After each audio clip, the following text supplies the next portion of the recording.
ओम शांति। आज 31 जुलाई 2021 की साकार मुरली। आज बाबा ने कहा, मीठे बच्चे, तुम्हें नशा होना चाहिए कि हमारा बाबा आया है हमें विश्व का मालिक बनाने। हम उनके सम्मुख बैठे हैं। प्रश्न, कर्मों की गुह्य गति को जानने वाले कौन सा पुरुषार्थ अवश्य करेंगे?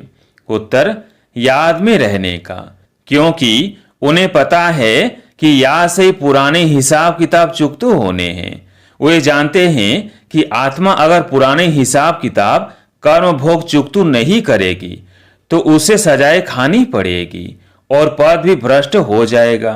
पुनर्जन्म भी ऐसा ही होगा। ओम शांति। बच्चों को अपार खुशी का पारा चढ़ता है जब देखते हो बाप दादा सम्मुख आए हैं और यह भी बच्चे हैं कि 5000 वर्ष बाद फिर से शिव बाबा ब्रह्मा तन में आया हुआ है। क्या करने? बच्चों को यह नशा चढ़ा हुआ है। बच्चे जानते हैं कि स्वर्ग का मालिक बनाने बाप आया हुआ है, हमको लायक बना रहे हैं। हमको तमो प्रधान से शतो प्रधान बनने की युक्तियां बार बार बता रहे हैं। युक्ति है बहुत सहज, बिल्कुल सहज याद बच्चों को सिखलाते हैं। अज्ञान काल में बाप को बच्चा होता है तो समझते हैं हमारा वारिस पैदा हुआ। तुम जानते हो इस समय बाप आकर हम बच्चों को एडॉप्ट करते हैं। यूं तो तुम सब शिव बाबा के बच्चे हो, परंतु बाबा अपना कैसे बनाएं जो हमको सुना सके और हम उनसे सुन सके। शिव बाबा इस ब्रह्मा तन से कहते हैं, मैं तुम्हारा बाप हूं, तुमको स्वर्ग का मालिक बनाता हूं। सिर्फ तुम्हारी आत्मा जो पतित है वह न मुक्ति में न जीवन मुक्ति धाम में जा सकती है। तुम सब एक बाप के बच्चे हो, सबको बाप की मिल्कियत लेनी है। ढेर के ढेर बच्चे हैं, वृद्धि होती जाती है, एडॉप्ट करते जाते हैं। हे आत्माएं, अब तुम मेरी संतान हो, अपने को रूह आत्मा समझो। हमको बाबा मिला है जिसको आधा कल्प याद करते थे, यह कभी भूलो मत। आधा कल्प आत्मा इस शरीर द्वारा याद करती आई है। हे पतित पावन, हे दुखहर्ता सुख करता, क्योंकि रावण राज्य है ना। भल जो अभी समझते हैं हम बहुत सुखी हैं, हमको इतने पदम है, इतने मिल्स हैं, कारखाने आदि हैं, ये तो सब अल्पकाल के लिए हैं। अंत में तो बहुत त्राही त्राही करने लग पड़ेंगे, दुख के पहाड़ गिरेंगे, इतनी सारी मिल्कियत सेकंड में खलास हो जाएंगी। बाप से तुमको सेकंड में वर्षा मिलता है। कहते हैं तुमको सेकंड में स्वर्ग की बात सही देता हूं। यह पुरानी दुनिया खत्म हो जाएगी, लड़ाइयां लगेंगी, नेचुरल कैलेमिटीज होंगी। सफाई तो चाहिए ना। तुम्हारी आत्मा भी अपवित्र बन रही है। बाप दादा दोनों समझ सकते हैं बच्चे कितनी मेहनत करते हैं। बाप से वर्षा पाने की मेहनत बिल्कुल थोड़ी देते हैं। अपने को आत्मा समझ बाप को याद करो। वो रूहानी बाप है निराकार, हम आत्माएं उनको बुलाते हैं ना। बाप कहते हैं तुम्हारी आत्मा जो पतित है वो पावन कैसे बने? पतित पावन तो एक बाप है ना। पानी की नदी पतित पावनी है तो झट से जाए, गोता खाकर चले आना चाहिए। गंगा स्नान बहुत करते हैं, फिर भी पतित क्यों? रात दिन यही धुन लगाते रहते हैं। पतित पावन सीताराम, अर्थात सब जो भक्तियां हैं अथवा सीताएं हैं, सबका रक्षक एक राम परम पिता परमात्मा है। पतित पावन पतियों का पति वही है। वह जब आए तब आकर पावन बनाए। तो बाप कहते हैं श्रीमत पर तुमको चलना है, किसकी मत पर न चलो। वो तो समझते हैं भक्ति से भगवान मिलेगा, जबकि भक्ति से भगवान मिलेगा तो ऐसे क्यों कहते कि भक्तों की रक्षा करने आएगा?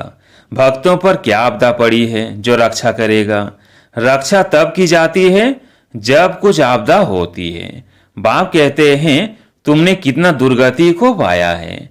यह है रौरव नर्क, सब दुखी रोगी हैं। घर घर में देखो क्या लगा पड़ा है, दुख ही दुख। इसलिए पुकारते हैं बाबा हमारे दुख हरो, सुख दो। भारत में ही सदा सुख था, अब दुख है। भारत की बात है और खंड तो है ही अलग, वो तो आते ही बाद में हैं। कोई 60 जन्म, कोई इनसे भी कम जन्म लेते हैं। 84 जन्म देवता धर्म वाले लेते हैं। तो इस हिसाब से आधा कल्प के बाद जो आएंगे उनको 84 से आधे जन्म लेने पड़ेंगे। ऐसे नहीं कि सब 84 का चक्र खाते हैं। मनुष्यों को तो जो आता है सो बोल देते हैं। अब तुम बच्चे बाप द्वारा अविनाशी ज्ञान रत्नों की झोली भर रहे हो। रतन तो बहुत वैल्यूबल है। बाप समझाते भी बहुत सहज है। बाप कहते हैं तुम बुलाते आए हो, हे पतित पावन आकर हमें पावन बनाओ। तो बाप आए हैं। अब तुम समझते हो हम पावन बनेंगे तो स्वर्ग के मालिक बनेंगे। शिव बाबा हमको पत्थर बुद्धि से पारस बुद्धि, पत्थर नाथ से पारसनाथ बनाने आए हैं। भक्ति मार्ग के चित्र सब पत्थरों के बने हुए हैं। पत्थरों से माथा मारते हैं। बाप कहते हैं तुम भल कितनी भी मेहनत करो, फायदा कुछ नहीं होना है। आगे तो तुम बलि चढ़ते थे, फिर भी क्या फायदा हुआ? करके देवी का दीदार होगा, फिर जैसे के तैसे। पति तो पावन बाप आते हैं एक बार संगम पर।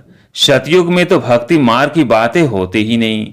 बाप तो कहते नहीं कि गला काटो, यह करो। भक्ति मार्ग में अनेक प्रकार से क्या क्या करते हैं।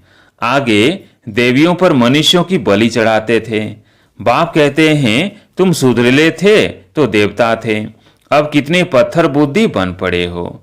तुमको सौर की बादशाही दी थी, कितने सोने हीरे जवाहरों के महल थे, अथाह धन था। वो क्या किया? अब तुम कितने दुखी हो पड़े हो। तुम असुल देवी देवता धर्म के थे ना, अब सिर्फ तुम रजोतमो में आए हो। तुम तो देवता धर्म के थे, फिर अपने को हिंदू क्यों कहलाते? और सब धर्म वाले अपने अपने धर्म को ही मानते हैं। धर्म तो एक ही होता है ना। मुसलमानों का मुस्लिम धर्म, क्रिश्चियन का क्रिश्चियन धर्म चला आता है। तुमको क्या हुआ? तुम बहुत सुखी, पवित्र, संपूर्ण निर्विकारी थे। अभी कितने विकारी बन पड़े हो, किसको पता ही नहीं। बरोबर हम संपूर्ण निर्विकारी थे, फिर संपूर्ण विकारी कैसे बने?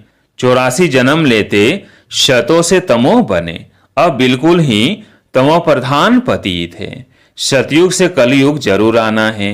सब धर्मों को शतो रजो तमो में आना ही है, वृद्धि को पाना है। तुम भी झाड़ में हो ना। झाड़ में देखो अंत में ब्रह्मा खड़ा है। झाड़ के ऊपर चोटी में ब्रह्मा ही 84 जन्म ले जाकर अंत में खड़ा है। तुम भी जो नीचे ब्राह्मण बैठे हो वही फिर अंत में पति शूद्र बने हो, फिर नीचे राजयोग सीख रहे हो। तुम भी शूद्र थे, अब ब्राह्मण बने हो। यह बड़ी समझने की बातें हैं। अभी झाड़ में बहुत अच्छी समझानी है।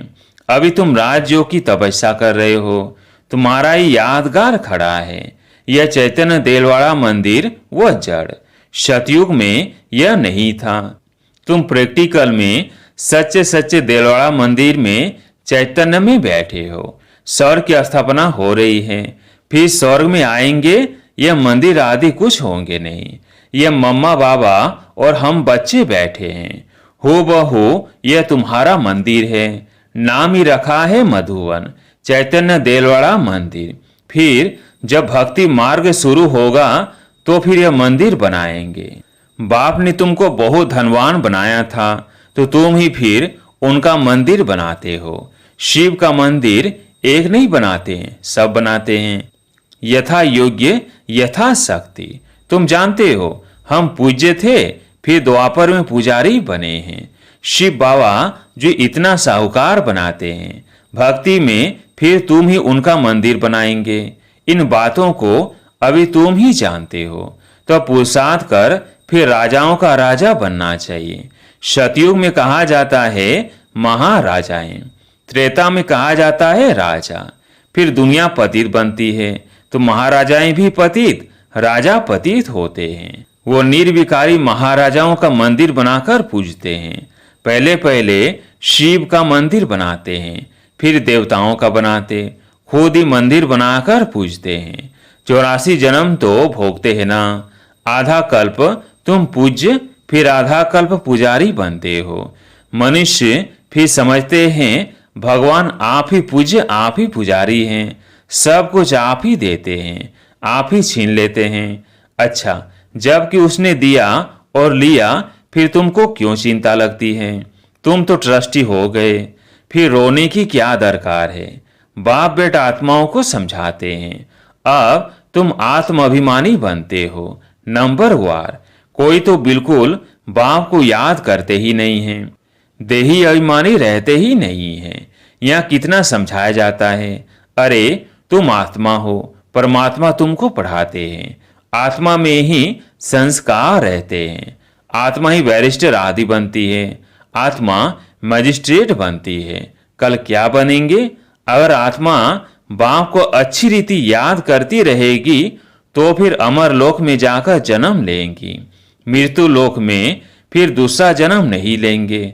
अगर कुछ हिसाब किताब रहा हुआ होगा तो सजा खानी पड़ेगी, कर्म भोग भोग कर चुक्त करना होगा, फिर पद ऊंच नहीं मिलेगा। यह कर्मों की गुह्य गति बाप बच्चों को ही बैठ समझाते हैं।